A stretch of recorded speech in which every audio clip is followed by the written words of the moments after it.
one thing too that I found when I started eating less carbs or eliminating most carbs is that when I go to the grocery store, there's 90. I can eliminate 90% of the grocery store aisles.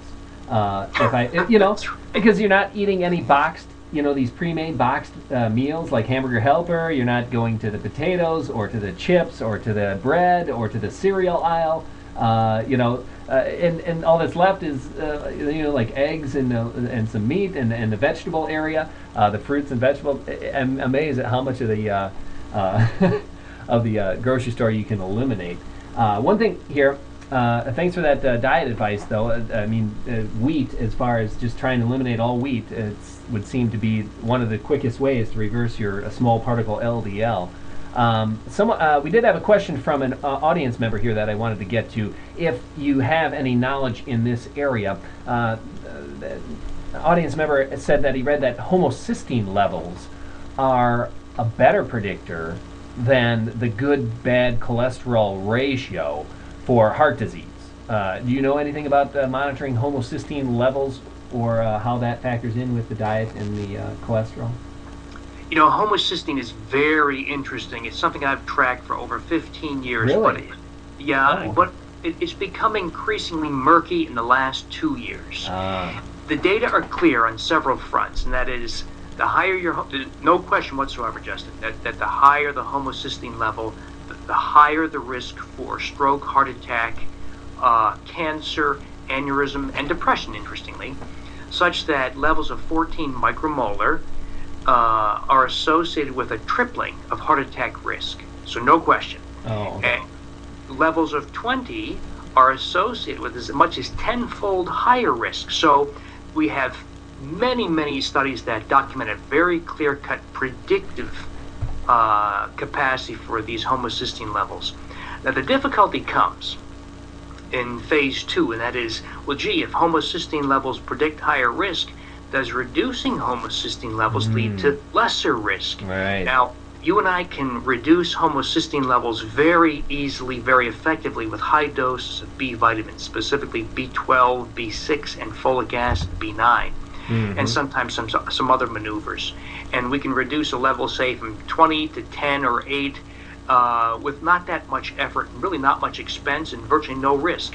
Now we have 7 studies, though, in the last 2 or so years, Norvit, Hope2, a number of them, that have all asked that question. And in other words, we give people relatively high doses of folic acid, B6, B12, we reduce homocysteine. Do we accordingly reduce heart attack risk? And you do not. And so that has opened up. Now, sadly, a lot of comments on this whole question and have said, well, the homocysteine issue is clearly dead. I don't think that's true. I think it opens up new questions. I think we need to ask, well, if that's true, is there something missing from the treatment regimen? Are we using the wrong treatment? Is a high homocysteine a parallel effect to something else? And so I think there's lots and lots of more answers we need about homocysteine. But I think one thing is clear. If all you do is reduce homocysteine, that's simply not good enough.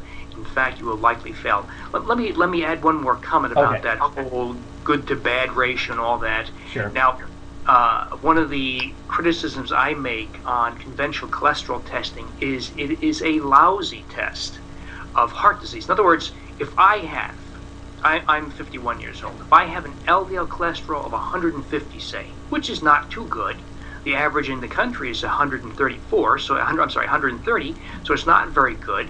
The average for a guy with a heart attack is 134. If mine's 150, do I have heart disease? Well, I don't know. I can say there's lots and lots of people walking with 150, 190, 180. And you just can't tell by LDL cholesterol. But that is the conventional notion that the poor family practitioner or the healthcare consumer is going to look at his cholesterol. He will be able to judge from that LDL cholesterol whether he has heart disease or not. What if he's 30 years old and has 150? What if he's 70 years old and has 150? In other words, it is a useless, frustrating exercise to say that an LDL cholesterol or a total cholesterol X does or does not tell you whether you have heart disease. And so these ratios, these so-called total cholesterol to HDL and there's a few other ratios, are nothing more than efforts to improve, to squeeze a little more information out of a bad concept. Okay. And so I urge people to not resort to those, what I regard as silly statistical manipulations on data to make bad data better. Okay. Good advice there. And something else that you might have some advice on, I wonder, is another audience question here about blood testing. Now, obviously, you do the heart scans, but do you recommend any blood tests that help predict cardiovascular disease, or what should people be looking for? Because many members and audience members here tonight, members of the Institute, they monitor their blood work every year, and they just and is there anything in the blood testing that would indicate risk for heart disease? I'm going to turn that question on its head, Justin, so forgive me. Okay. I rarely use blood work to predict heart disease, because what you'll find is it simply cannot serve that purpose. There's no panel that will tell you for a fact that, one, do you have heart disease, and two, how bad is it? In other words, can I tell you from an LDL cholesterol of 192? That's kind of bad. That's in the worst 5% of the country. Should you have a bypass operation tomorrow? Obviously not. That's silly. Should you take Lipitor? Well, to me, that's not good enough information. So I would submit that regardless of the intensity or the insight provided by cholesterol or related testing, it simply cannot tell you whether or not you have heart disease. That's why I start, by the way, with a heart scan. And I have, by the way, I'm always accused of selling heart scans because I harp on it so much. But I've heard that. Yeah. Yes, I know. And you know what? I have read heart scans for Milwaukee Heart Scan for years. Almost all of them I did for free, to a lot of people's surprise. I did this because these operations do not make a lot of money. I did it for very little charge, for very little compensation to myself. I never owned a heart scan device, never want to, never will. And I was often not even paid for what I did, because I wanted to make sure that me and my patients all have access to a heart scan device. Okay. Now, perhaps in 5 years, it's not CT heart scan. Maybe there's some new device that quantifies plaque, coronary plaque, in some longitudinal way, that is longitudinal along the length of all 3 coronary arteries. I'm willing to jump on that bandwagon if it proves to be a better, precise, easy to access, safe tool. So this has nothing to do with the fact that I have a relationship with heart scan centers. This has everything to do with the fact that you and I need access to a tool that tracks atherosclerotic plaque. And in 2008, that is the easiest, safest, most accessible, and least expensive way. I hope that in 2 years, 5 years, 10 years, we have better tools.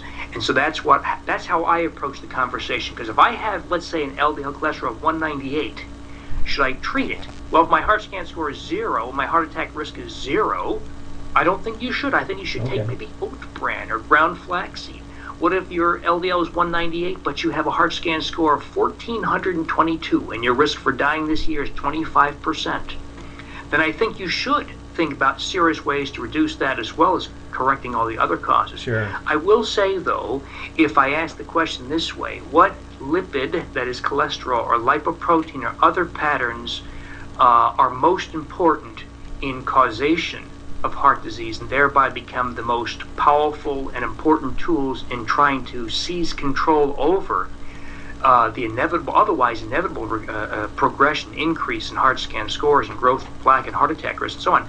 Those most important are small LDL, that's at the top of the list, low HDL, high triglyceride, and all the triglyceride associated particles. Those of you who engage in lipoprotein analysis will recognize terms like intermediate density lipoprotein. That's a very important measure. Okay. Vitamin D is hugely important. I'm so grateful that the media has jumped on this bandwagon, though they're continuing to offer very bad advice. Vitamin D? It's D as in dog. Yep, okay. Yeah, very important. And ignore what the media are telling everybody, that is to make sure you get your 15 minutes of sun and take your multivitamin. That is patent nonsense. I have checked vitamin D levels and tracked them serially over the last 2 years in over 1,000 people, and I can tell you learn some important lessons by doing that. and most people over